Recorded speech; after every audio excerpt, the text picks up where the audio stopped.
welcome to Road Rants, episode number 69. And isn't it convenient that I'm shooting this on supposedly the day of the rapture? So it looks like I'm not going to heaven, and neither are you, but that's okay, because it's hard enough to get laid down here, and only the good girls are going to heaven. And I'm sure you've guessed that since this is episode number 69 that I'm going to talk about something dirty.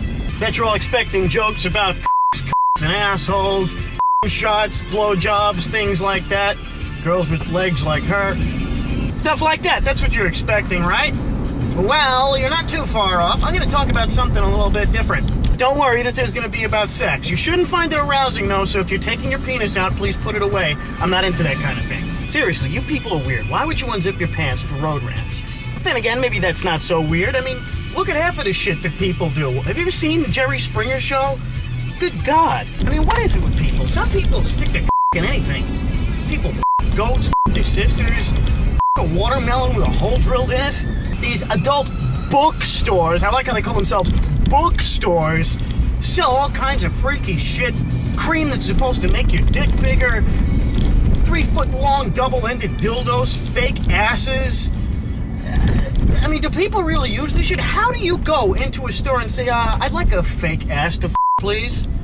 I mean, I could never work in a place like that, because my first comment would be, what's the matter? Can't find a real one? Now, I'm not necessarily condemning this kind of behavior. I always say what you do in the privacy of your own home, in your own bedroom with the doors locked, is none of anybody else's business. I mean, if you want to stick a cucumber up your ass, go ahead. That's none of my business. You like that? That's just fine. I draw the line at sticking it so far up your ass that you have to go to an emergency room and ruin some doctor's day by having him take it out. I don't care if you like to put fishing hooks in your foreskin. As long as I don't find out about it, have fun. As long as you're not hurting anybody else, have fun. If you find 2 girls, 1 cup arousing, that's just fine. Just make sure you take a shower before you come anywhere near me. Everybody's into different things. 90% of the time, we can't explain why something turns us on. We just know that it does. It really is that simple. If you like looking at girls with big tits, great. If you like looking at girls with small tits, great. If you like looking at girls with 1 really big tit and 1 small tit, great. If you like looking at girls getting their tits cut off, well, then you're f***ing sick. Okay? Because that's hurting somebody else, isn't it? If you enjoy having that kind of thing done to you, you're still f***ing sick, all right? You know, I plan to address pornography and the stigmas attached to it in future rants. I'm not going to do that too heavily now. But the question I really want to pose is, where does all this behavior come from? I mean, big tits are one thing, but why are people aroused by other people taking a shit on them? Where does something like that come from? That isn't normal. It's not necessarily wrong, it's just not normal, okay? Sexuality is perfectly normal. It's reproduction. It's the second most important rule of nature. You survive, and what do you do with your survival time? You find someone to f***ing spread your genes. That simple.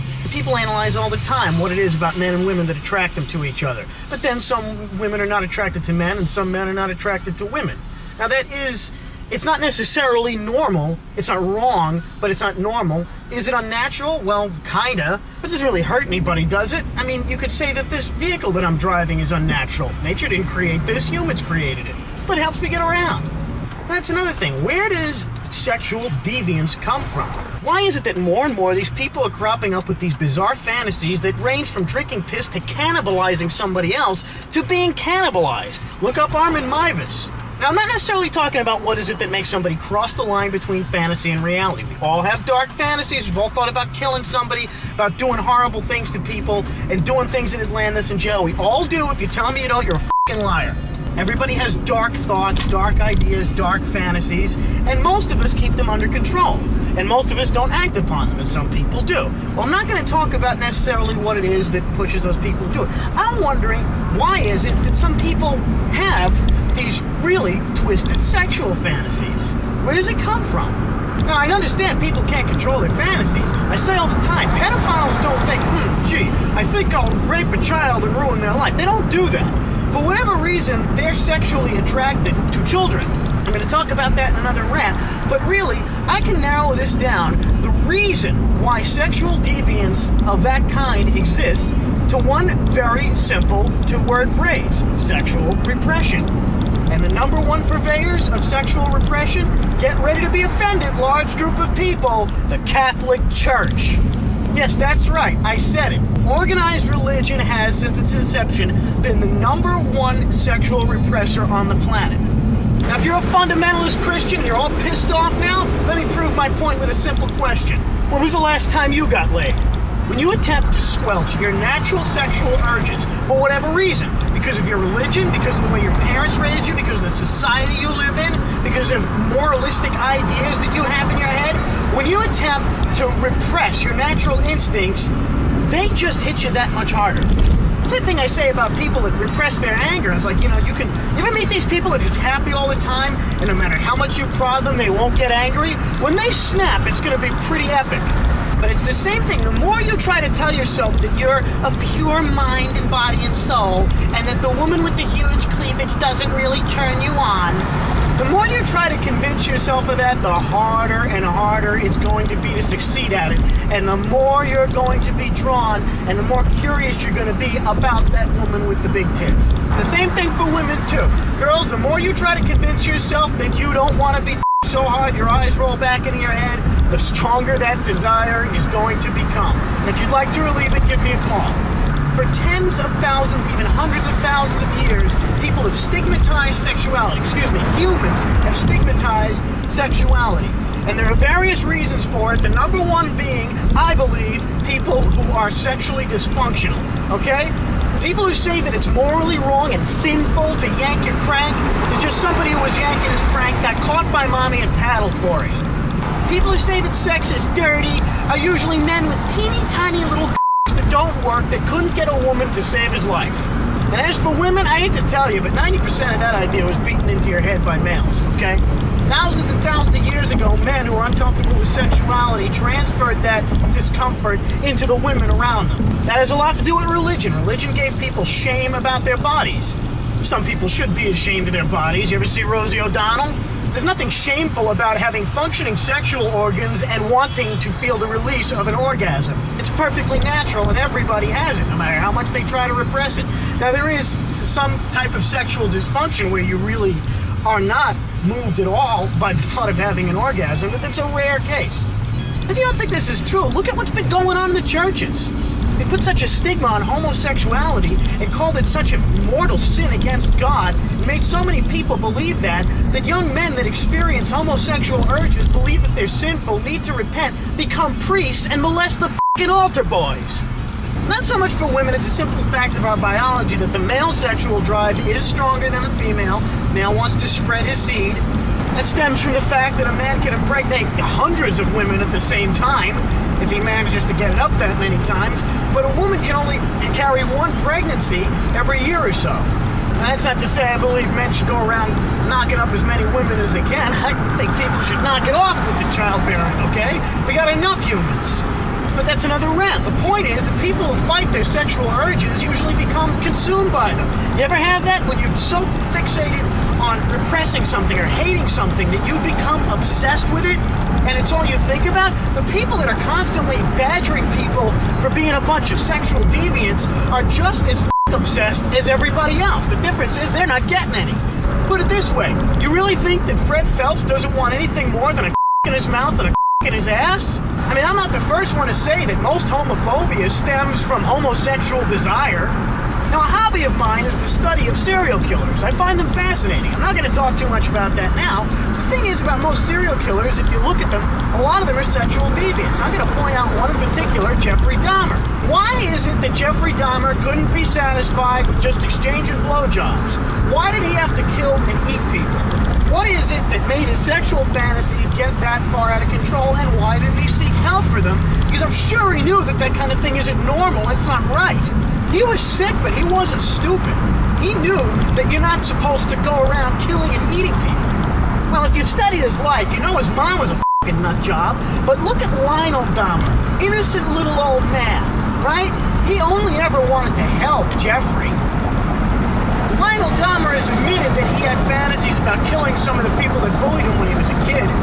Well, that's perfectly normal.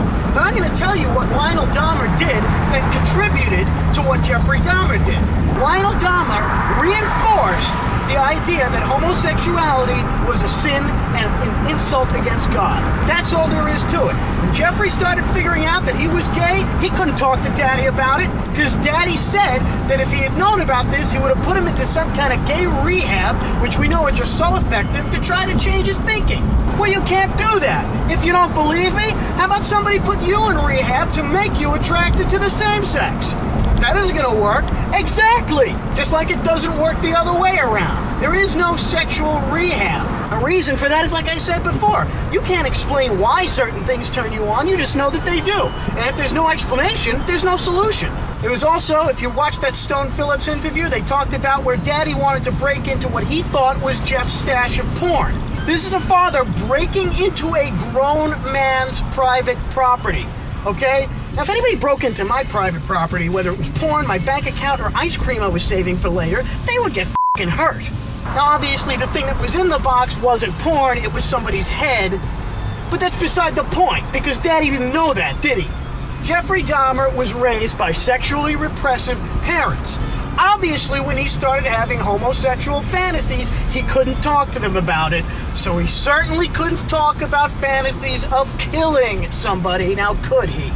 I understand that'd be a hard thing to talk about either way, but suppose his parents were really open. Jeff, anything you tell us, it's okay. We don't care if you're straight, gay, bisexual, if you want to have a sex change, whatever you feel is right, we're behind that. I think maybe he would have mentioned something, or at least hinted at it. Jeff, is this okay? You're kind of worrying me. You're saying some strange things. What's really on your mind? Well, I've been having these fantasies lately. Then that would have stopped it right there. It wouldn't have stopped the fantasies, but it would have stopped him from being able to freely act on them. And you can find common threads in a lot of serial killers and a lot of sexual deviants. Not rapists so much, because the rape really isn't about the sex. Why do we have so many pedophiles running around? It's because in our culture, if you say, I'm sexually attracted to very young children, people will be throwing rocks at you. Because of that, it's impossible for a man or a woman to confess that kind of thing and get themselves into a situation where they could be prevented from acting upon those desires. The bottom line here is all this sexual deviance that you see all over the place, it's all because of the repression of our natural sexual instincts. There are some people that are just sick, and no matter what you do with them, they're always going to have the desire to shove scorpions up somebody's ass and then pull them out with their teeth while they stab them, and that's what gets them off. There are always going to be sick lunatics like that. There'd be a lot less of them, though, if we would all, the entire human race, would just stop being so afraid of our bodies. Or more accurately, just stop being so afraid of and that's not to say we should have 5,000 person orgies in the streets every day. And it's certainly not to say that I want to know what kind of weird shit you do in your private life. It's just get used to the fact that people want to Sexual release is a natural desire. We attach a lot of things to it about how it should only be experienced by married people, how it's an expression of love and all this other stuff. Well, it can be, but it can also just be getting your rocks off, okay?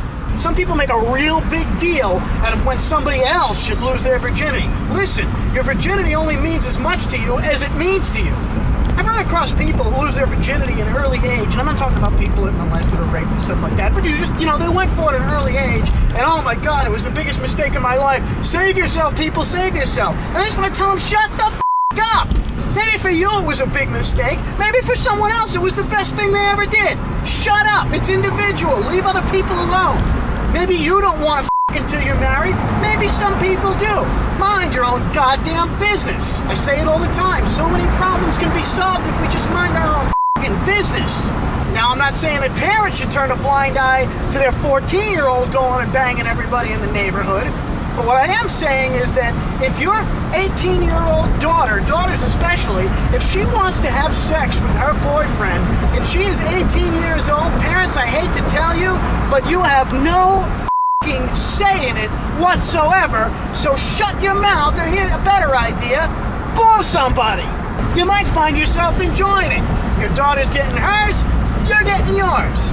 Now, some people say that American culture especially is a sexually deviant society. I say we're a bunch of f***ing prudes, okay? Well, how can you say that? Look at all these teenagers having sex with each other and sending naked pictures of themselves on the internet and all this stuff going on and all the porn and everything. And every girl running around nowadays is f***ing other girls because that's cool now. How can you say that we're a bunch of prudes? Well, where do you think all this stuff comes from? Like I said, the repression and oppression of other people's sexuality and our own sexuality. For thousands of years, all these fantasies that people have been called sinful and people were stoned for them. What do you think is happening now? It's the backlash of all of that. Now, I'm not saying it's wrong, but that's what's causing it. The founders of this country were a bunch of f***ing Puritan prudes. What do you expect? If we just let all this stuff go and accept the fact that some people are turned on by some things and other people are turned on by other things, and that everybody wants to get laid sometimes, if we just come to terms with that and just be comfortable with it, a lot of these sex drives would just go away.